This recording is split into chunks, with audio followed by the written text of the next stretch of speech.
Hello mga lods, yan mga kawok. Kakain naman tayong tanghalian. Ito, nagluto ako ng pangmalakasang buro. Ayan, buro ng mga Kapampangan, burang isda.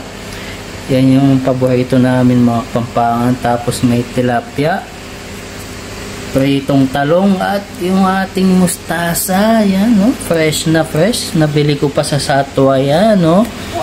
Yan, no? Napakasarap naman yan. Madalang lang makakain. Sabi nga nila, malagad mo. So, yan mga lodi. Yan, kung sino may gusto ng buro, pumunta lang kayo dito sa Borgiman. Bibigyan ko kayo. Subukan. Yan, napakasarap ng buro.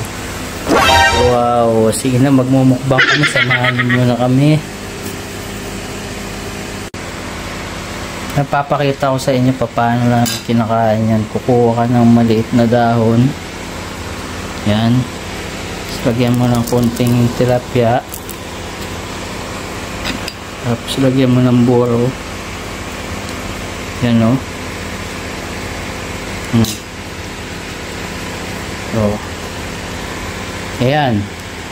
Yan yung original na samgyupsal sa mga Pampanga. Yan. Tapos yung subo.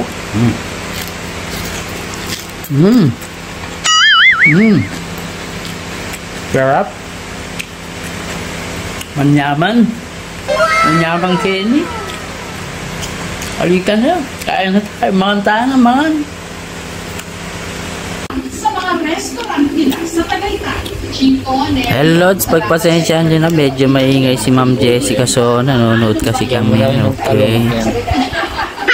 Talong. Wala akong restaurant katulad nito. Sabay na yan. Na, sarap. Nagiging better din to investing hanggang mapot sa point na more success. Manyaman? So, hindi agad-agad. Hindi, ang dami sablay nyo talaga. Sarap yung buro.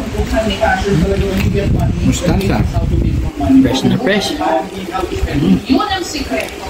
The more that you Ayun na mga lod.